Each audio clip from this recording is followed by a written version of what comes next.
Hi, I'm Ewan Fletcher. And I'm Glenn Sharp, and welcome to the August edition of the Sharp Accounting News. As a result of the recent COVID lockdown in Victoria, the government has announced a number of measures. One of these is the Small Business COVID Hardship Fund.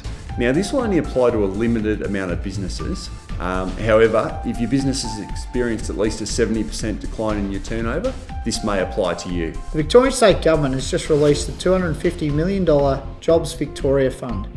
Eligible employees will receive a wage subsidy of up to $20,000.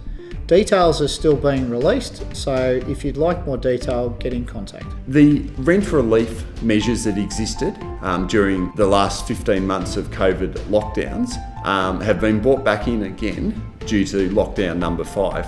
So if you're renting your business premises and you've had to shut for the COVID lockdown, there may be the opportunity for some rent relief there. In late July, the Victorian State Government announced an increase to the Business Support Fund.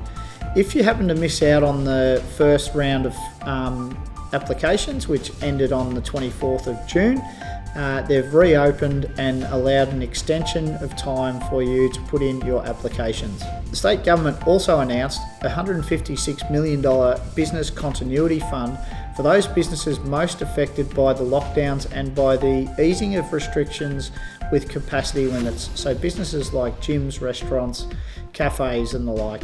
If you fall into any of these sectors, you may be eligible. The superannuation guarantee charge has increased to 10% from the 1st of July.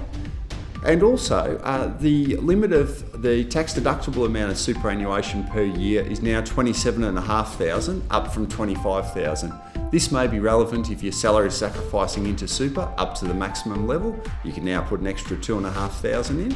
From the 1st of July, businesses that are operating within a company structure will now have their tax rate decreased down to 25%. So, if you're operating a business and you're not in a company structure, now might be the time to re-examine this.